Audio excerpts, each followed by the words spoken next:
তুমি কি কখনো ভেবেছ, তুমি ঠিক কথা বললেও মানুষ কেন তোমার কথা শোনে না? কেন তোমার পরামর্শকে সবাই অবহেলা করে?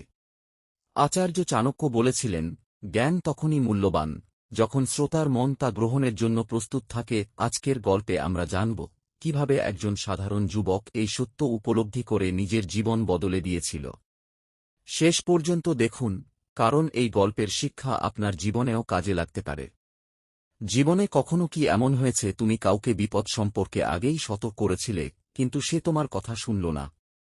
কিছুদিন পরে ঠিক সেই ঘটনাই ঘটল। তখন সবাই বলল, আহা, আগে যদি তোমার কথা শুনতাম। কিন্তু তখন আর কিছুই করার ছিল না। আচার্য চাণক্য বলেছিলেন, জ্ঞান তখনই মূল্যবান যখন শ্রোতার মন তা গ্রহণ করার জন্য প্রস্তুত থাকে। আজকের গল্পটি এমন একজন যুবকের যে সত্য বলতো, মানুষের ভালো চাইত, কিন্তু পুরো গ্রামে একজন মানুষও তার কথা গুরুত্ব দিত না। কেন? আজ সেই রহস্যই জানব। ভিডিওটি শেষ পর্যন্ত দেখুন, কারণ শেষের শিক্ষা আপনার জীবন বদলে দিতে পারে। অনেক বছর আগে মগধ রাজ্যের এক শান্ত গ্রামের নাম ছিল সুবর্ণপুর। সেই গ্রামেই বাস করত এক যুবক, অরিন্দম। ছোটবেলা থেকেই সে অন্য সবার মতো ছিল না। যখন তার বন্ধুরা খেলাধুলা করত, সে বসে থাকত গ্রামের বটগাছের নিচে। মানুষকে দেখত, তাদের কথা শুনত, তাদের ভুল থেকে শিক্ষা নিত।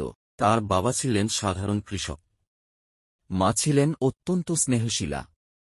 তারা চাইতেন ছেলে বড় হয়ে একজন সৎ মানুষ হোক। অরিন্দমও তাই হয়েছিল। সে কখনো মিথ্যা বলত না, অন্যায় দেখলে প্রতিবাদ করত, যার সমস্যা দেখত তার সমাধান খুঁজে বের করার চেষ্টা করত। কিন্তু আশ্চর্যের বিষয়, মানুষ তাকে জ্ঞানী বলত, তবুও তার কোনো কথাই শুনত না।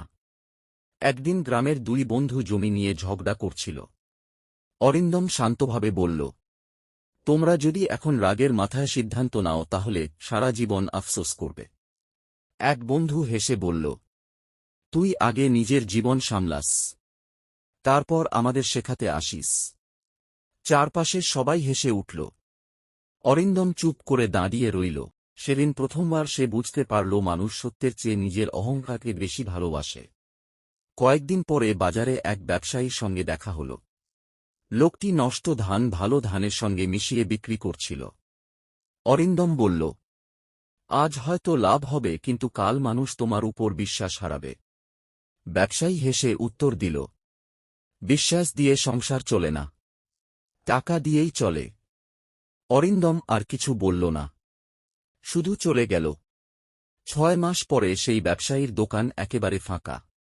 কেউ আর তার কাছ থেকে কিছু কিনত না। কিন্তু কেউ বলল না, অরিন্দম ঠিক বলেছিল। পরদিন সূর্য ওঠার আগেই আচার্য চাণক্য অরিন্দমকে ডেকে বললেন, আজ তোমাকে আরেকটি কাজ করতে হবে। অরিন্দম বিনীতভাবে বলল, আদেশ করুন, গুরুদেব। চাণক্য একটি ছোট প্রদীপ তার হাতে দিয়ে বললেন, এটি নিয়ে আজ গ্রামের সবচেয়ে ধনী ব্যক্তির বাড়িতে যাও। তাকে বলবে, এই আলোটি গ্রহণ করুন। অরিন্দম অবাক হলেও রওনা দিল। ধনী ব্যক্তির বাড়িতে পৌঁছে সে বিনয়ের সঙ্গে বলল, মহারাজ, আচার্য চাণক্য আপনার জন্য এই প্রদীপ পাঠিয়েছেন। লোকটি হেসে উঠল, আমার বাড়িতে শত শত প্রদীপ জ্বলে, তোমার এই ছোট প্রদীপের কি দরকার? সে রাগ করে প্রদীপটি ফিরিয়ে দিল। অরিন্দম ফিরে এসে সব কথা জানাল। চাণক্য শান্ত কণ্ঠে বললেন, এবার এই একই প্রদীপ নিয়ে গ্রামের এক দরিদ্র বৃদ্ধার কাছে যাও। অরিন্দম গেল। বৃদ্ধা দরজা খুলে প্রদীপটি হাতে নিয়ে কাঁদতে শুরু করলেন। আজ রাতে আমার ঘরে আলো জ্বলবে। তিনি বারবার চাণক্যের জন্য আশীর্বাদ করতে লাগলেন। অরিন্দম ফিরে এলে চাণক্য বললেন, দেখলে পার্থক্য, যার ঘর আলো ভরা সে একটি প্রদীপের মূল্য বোঝে না, আর যার ঘর অন্ধকার সে একটি ছোট আলো সাদরে গ্রহণ করে। মানুষের মনও ঠিক এমনই, যার অহংকারে মন ভরে গেছে সেখানে জ্ঞানের আলো ঢুকতে পারে না, কিন্তু যে শেখার জন্য প্রস্তুত সে সামান্য উপদেশ থেকেও জীবন বদলে ফেলতে পারে। অরিন্দম নীরবে মাথা নিচু করল। আজ সে বুঝতে শুরু করেছে কেন এতদিন কেউ তার কথা শোনেনি। সেদিন সন্ধ্যায় আচার্য চাণক্য অরিন্দমকে নিয়ে নদীর ধারে হাঁটছিলেন। হঠাৎ তিনি জিজ্ঞেস করলেন, অরিন্দম, সবচেয়ে শক্তিশালী মানুষ কে? অরিন্দম বলল, যে অনেক কথা বলতে পারে। চাণক্য হেসে মাথা নাড়লেন। তিনি একটি পাথর তুলে নদীতে ছুঁড়ে মারলেন। জল কেঁপে উঠল। তারপর কিছুক্ষণ পর আবার শান্ত হয়ে গেল। চাণক্য বললেন, দেখেছ, শব্দ সবসময় অস্থায়ী, কিন্তু গভীর নদী কখনো নিজের গভীরতার কথা বলে না। যে মানুষ সত্যিই জ্ঞানী, সে কম কথা বলে বেশি কাজ করে।